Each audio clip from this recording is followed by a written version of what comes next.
కానీ స్కూల్ దశలో డెవలప్ చేయటం. అందుకోసమే నాడు నేడు, దానికోసమే IB education, CBSE education, English medium, దాంతోపాటు అమ్మఒడి. పిల్లలు సరిగ్గా చదవకపోతే ఒక ట్యూషన్స్ నడిపిన వాడికి, ట్యూషన్స్ చెప్పిన వాడికి నాకు తెలుసు. ట్యూషన్లో పిల్లలు మా దగ్గర మేము మొదట్లో ట్యూషన్స్ చెప్పినప్పుడు కూలీల పిల్లలు వాళ్ళే మా దగ్గరకు వచ్చేవాళ్ళు. మా బెజవాడలో 1 టౌన్లో ఉన్న ముఠా వాళ్ళ కూలీల పిల్లలు చాలా మంది మా దగ్గర చదివేవాళ్ళు. 5 రూపాయలు 10 రూపాయలు కూడా ఇవ్వడానికి ఇబ్బంది పడేవాళ్ళు నెలకు ఫీజు. అట్లాంటి వాళ్ళకి వాళ్ళ పిల్లలు తప్పారనుకోండి ఒకసారి తీసుకెళ్ళిపోయేవాళ్ళు. వదిలేండి సార్, నెక్స్ట్ మేము మా పని చేయించుకుంటే బాగుపడతాడు, 30 రూపాయలు రోజుకి వస్తుంది, ఇప్పుడు తీసుకొచ్చి మేము మళ్ళీ మీకు ఫీజులు కట్టి అటు పక్కనప్పుడు గవర్నమెంట్ స్కూలే, ఫీజులు కూడా లేవు, ఉట్టి ట్యూషన్కి 5 రూపాయలు 10 రూపాయలు కూడా ఎందుకు అని ఆలోచించేటటువంటి పరిస్థితి.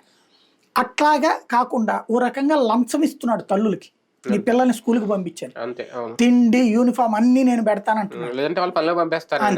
కాబట్టి ఆ విధంగా ఎడ్యుకేషన్ సిస్టమ్ని సెటరేట్ చేయడంతో పాటు మరొకటి ఏం చేస్తున్నాడు, వాళ్ళకంటూ ఒక ఖచ్చితమైన ఖర్చులకు కొంత డబ్బులు ఇస్తున్నాడు, చేయూతన మరొకటి.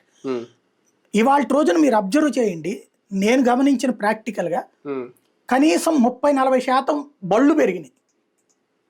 టిఫిన్ బళ్ళు, మసాలా బండ్లు, కూరగాయల బళ్ళు, ఇవి వాళ్ళ పిల్లలు చదువుతున్నారు స్కూళ్ళలో.